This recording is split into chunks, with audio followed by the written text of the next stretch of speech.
자, 이번 시간에는 우리가 여기서 빼먹었었던 요소 베어링에 대해서 우리가 한번 작성을 해 보겠습니다.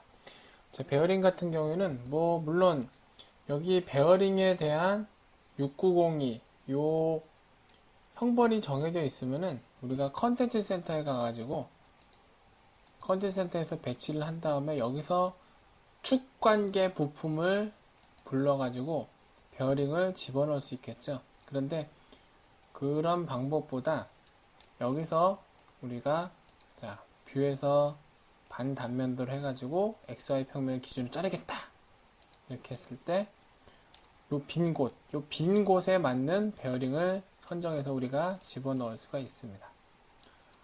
그것을 해보도록 하죠. 설계 탭에 가셔가지고 전동의 부분 베어링이라는 요소가 있습니다. 베어링을 클릭하면은 일단 우리가 베어링의 종류를 지정을 해야 돼요. 베어링의 종류는 우리가 설계를 할 때 이 스핀들이 어떤 종류의 스핀들이냐, 그리고 어떻게 이 베어링이 체결된 요소에 힘을 어떻게 받고 회전을 어떻게 하느냐에 따라서 우리가 이미 베어링의 종류는 어떻게 선정할지를 설계자가 알아서 작성을 해야 됩니다. 여기서는 각 접촉 볼 베어링이 아니라 깊은 그루브 볼 베어링, 그러니까 일반 베어링이 되겠네요. 그래서 KSB 2023에서 찾도록 하겠습니다. 그러면은 KSB 2023에 걸맞는 베어링들이 이렇게 우르르 나오는데, 일단 확인 버튼이 비활성화되어 있죠. 제가 인벤터에서 확인 버튼은 비활성화되어 있는 걸 활성시키려면 어떻게 된다고 말씀드렸죠? 바로 명령어 창에 있는 빨간 화살표를 전부 다 만족을 시켜주면 됩니다. 그럼 하나씩 만족을 시켜보도록 하겠습니다. 원통형 면을 선택하면 배치 참조로 원통형 면 선택, 그러니까 베어링이 조립될 축의 원통을 선택을 하라는 겁니다. 여기를 선택하라는 얘기죠. 그리고 시작 평면, 베어링이 작성된 시작 평면. 그러면은 여기도 좋고 여기도 좋고 아니면 여기도 좋고 여기도 좋겠죠. 여기를 선택을 합니다. 근데 방향이 반대네요. 반전시켜서 반대로 잡았습니다. 이렇게 하면은 베어링 모양이 보니까 좀 애매하고 엉뚱하게 나와 있죠? 그죠? 그러면은 여기서 우리가 다른 조건들을 충족시켜 가지고 베어링을 작성해 보도록 합시다. 보면은 확인 버튼이 아직 비활성화 됐어요. 왜냐면은 베어링 선택을 아직 안 했기 때문이죠. 여기 보면 번개 표시가 되어 있는데 우리가 원통형 면과 시작 평면을 선택한 거에 따라서 업데이트 버튼 누르면 거기에 맞는 베어링들이 이렇게 나오게 됩니다. 지금 보니까 6902가 있어요. 아니요. 보니까 여기 6902가 있어요. 그죠?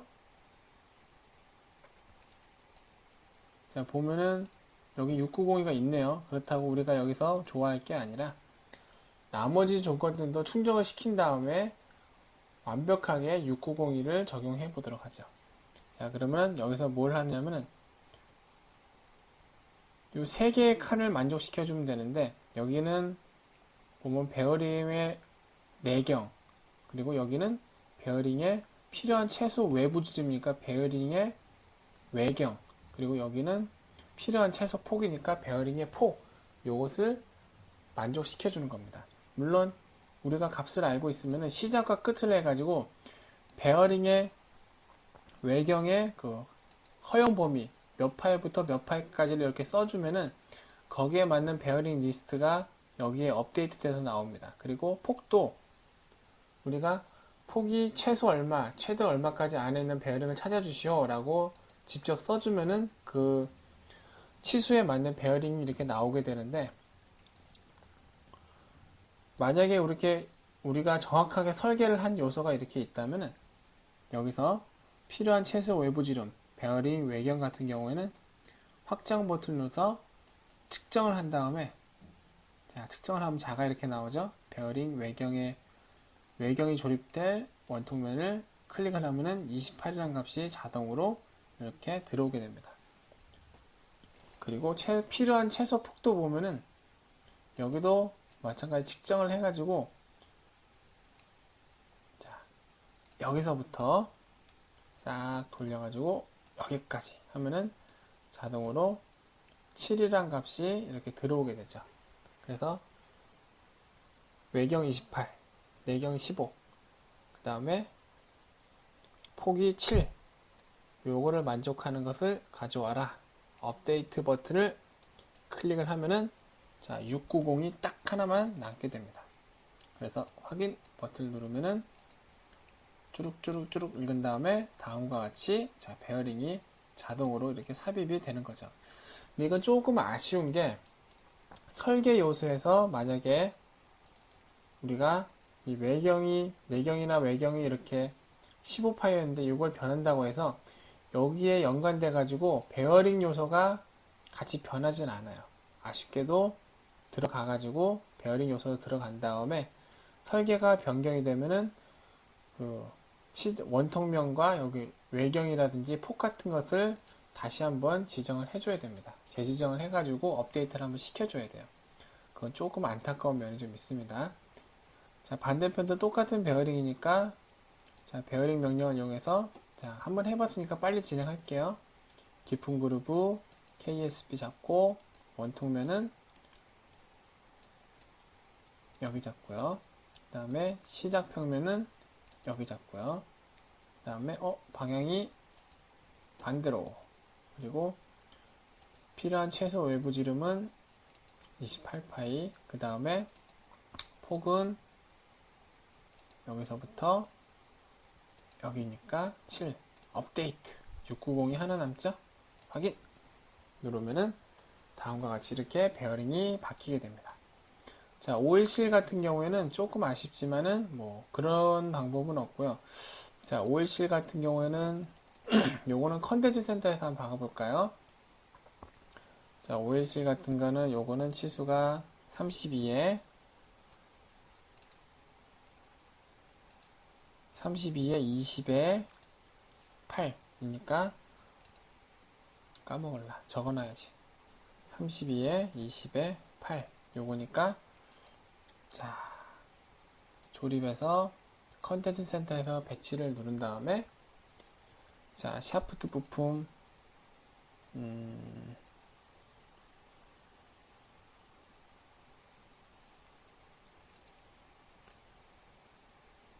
자, 여기서 실링 립실 여기 있죠? 립실을 들어간 다음에 어우 많네요.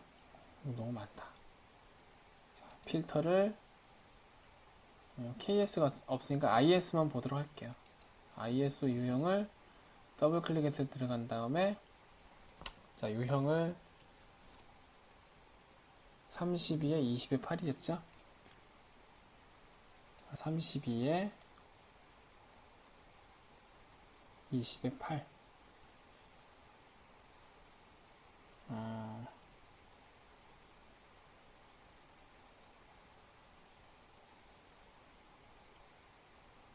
조금 안타깝게도 여기는 그런 유형이 없고 다음 유형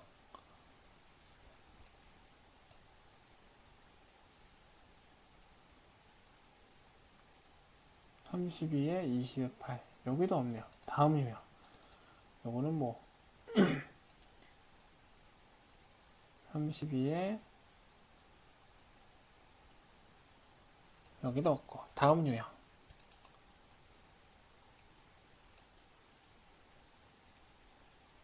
자 32에 여기도 없고 다음 유형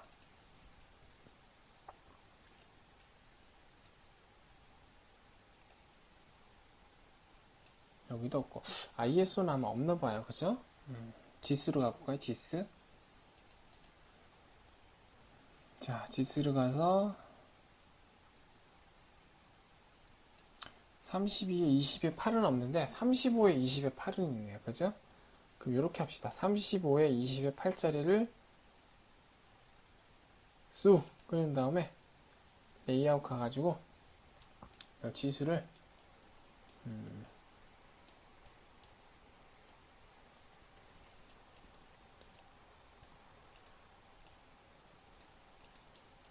여기에 관련된 12.5란 치수를 지워버리고 여기 치수를 32가 아니라 35로 바꿔요. 이거 아마 그 설계 도면을 가져올 때 보면은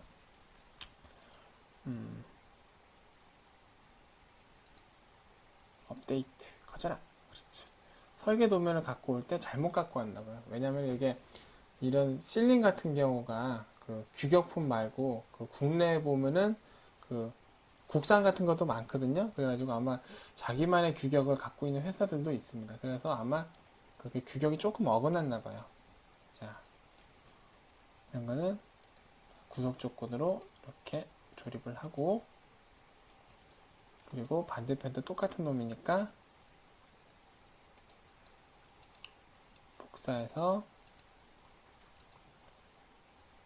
붙여넣기를 하고, 아이고 이게 지금 반단면을 해서 안 보이는 모양이네요. 그죠? 으쌰, 여기로 빼낸 다음에 자, 삽입 구속 조건으로 여기하고 여기하고 놓고, 자 됐으면은 뷰에서 단면도 뷰 종료. 이렇게 해서 자 베어링하고 그 다음에 자 오일실에 대한 자 요소도 넣어봤습니다. 자 빼먹은 게 있죠? 키. 뭐 여기 있는 그 뭐지 로크너트나 로크화샤 같은 것도 아시겠죠? 그 컨텐츠 센터에서 불러서 배치를 하면 됩니다. 실링하고 같은 방법이니까 제가 굳이 설명을 안 드리는 거예요. 자, 이번에는 키 같은 경우에는 자, 요것도 다시 한번 반단면도로 해서 XY 평면을 기준으로 잘라 봅시다. 자, 키 같은 경우에는 자, 한번 볼게요. 설계 탭에 보면은 키가 있습니다.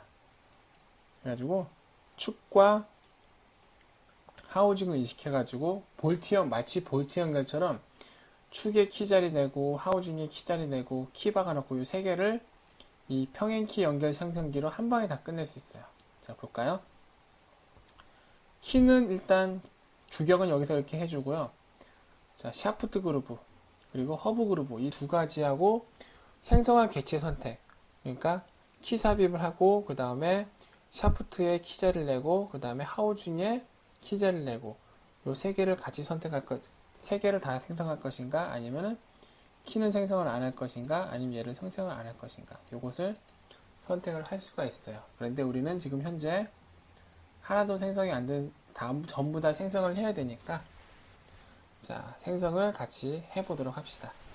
자 샤프트 그루브는 세로 작성이 있고요, 기존 선택이 있는데 세로 작성은 아무것도 없는 맨 땅에다가 다시 내주는 거고요. 그리고 기존 선택은 이미 축에다가 키 자리가 작성이 되어 있으면은 그것을 인식을 해가지고 허브 그루브에 있는 것을 작성을 하는 겁니다.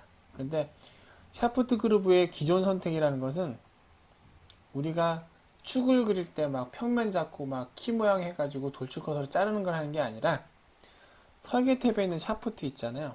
설계 탭에 있는 샤프트. 설계 탭에 있는 샤프트를 작성할 때 여기서 보면은 여기에 키홈을 내는 게 있어요. 여기서 작성한 키홈을 인식을 합니다. 거기는 여기서 한 샤프트에서 작성한 키홈만 인식을 해요. 그래서 착오가 없으시길 바라겠습니다. 자 그러면은 샤프트 그루브는 세로 작성. 자 빨간 화살표 하나씩 만족시킬게요. 샤프트는 자 원통면 요거 선택해야겠죠. 그리고 두 번째는 평면형 면 또는 작업 평면. 자 우리가 키 같은 경우에는 요 샤프트 끝에서 여기까지 치수를 줘야 되잖아요. 그 치수를 줄 기준 면을 선택을 하라는 의미입니다. 그래서 요 끝에 면을 선택하면 되겠죠. 선택하면 키 자리가 자 키가 자동으로 이렇게 보이면서 생성이 됩니다. 이제 허브 그루브를 만족을 시켜 볼게요. 자 평면형 면 허브 그루브, 그러니까 하우징에 자 축을 팔 시장면을 선택하면 끝면도 자동으로 선택이 돼버려요. 이렇게 그죠? 자 그리고 두 번째로 원형 모서리 선택하면은 원형 모서리를 인식해서 이 원형 모서리의 센터에다가 키 자리를 내주게 됩니다. 자, 이렇게 되면은 이미 자, 생성을 개체도 다 됐고 다 확인만 누르면 끝나는데 찝찝한 게 몇 가지 있죠. 자, 키의 길이도 우리가 확정 짓지 않았고 요 끝에서 여기까지 얼마나 떨어져 있는지도 치수를 준 적이 없어요. 우리가 자동으로 있긴 하지만. 그래서 자, 도면에서 이 치수를 직접 재보면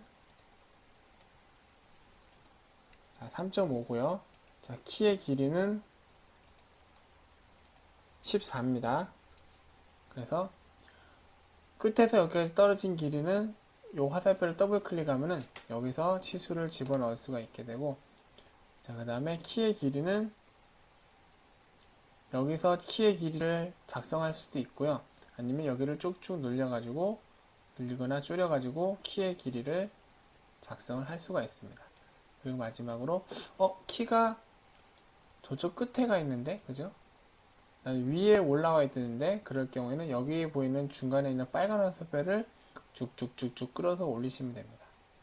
아니면 이 화살표를 더블 클릭을 해가지고 각 직접 치수를 입력해 주셔도 되고요. 90도 됐죠? 이 상태로 확인 버튼을 누르면 쫘락쪼락 읽은 다음에 다음과 같이 키가 작성되죠. 그래서 자, 축을 열어보면은 축에도 키 자리가 작성이 되어 있고요. 그 다음에 이 배별 기어에도 보면은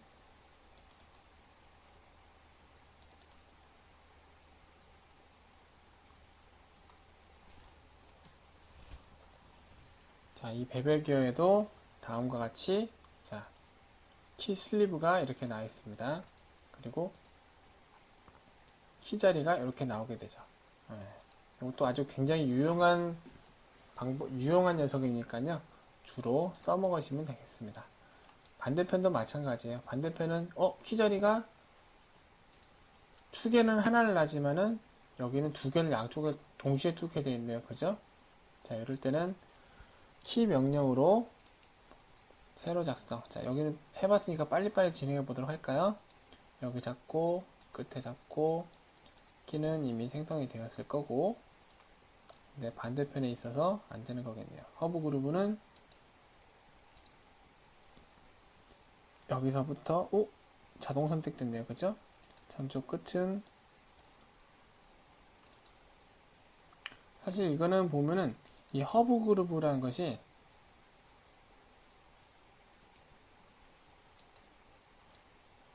얘를 선택하면 얘가 되고, 좀 긴가민가합니다. 왔다 갔다 해요. 여기를 선택하면 뭐 여기가 되고.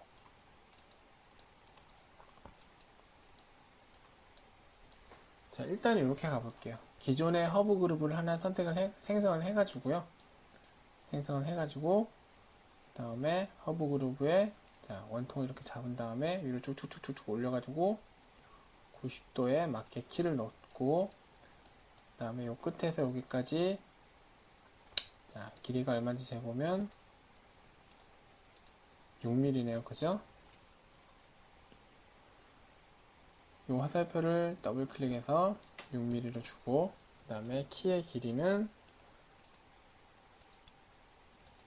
42.5? 자, 42.5라는 키는 없죠? 조금 짧은 거를 선택하면 되겠습니다. 40짜리를 하면 되겠네요. 그죠? 그럼 충분히 밖에까지 뚫고 지나가니까요. 자, 그런 다음에 확인. 그럼 일단 요 한쪽만 여기 키 슬롯이 여기 하우징 여기만 작성이 되죠. 여기는 키 생성을 다시 한번 눌러가지고 자, 샤프트 그룹을 새로 작성이 아니라 기존 선택을 해가지고요. 기존에 있던 키 자리를 자, 인식을 이렇게 합니다. 그리고 좀 이상하지만 참조를 한번 더 하래요. 여기 이렇게 하고 허브 그룹은 이번에는 여기. 아이고 실수.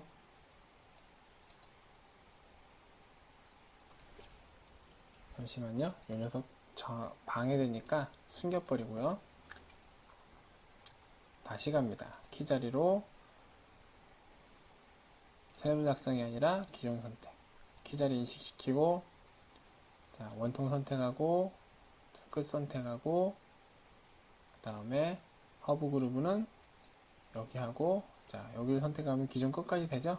그 다음에 원통면 선택하고, 그 다음에 생성할 객체는 키는 이미 생성이 됐으니까 키는 빼버려요. 요 하나만 생성합시다.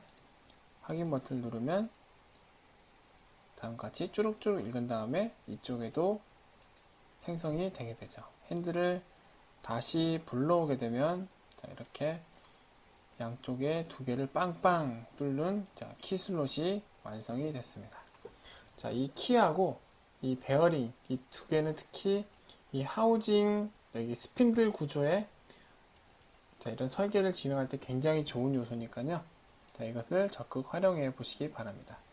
자, 그러면 여기까지 하고 다음 시간에는 각각의 부품의 세부 피처를 작성을 해 보도록 하겠습니다.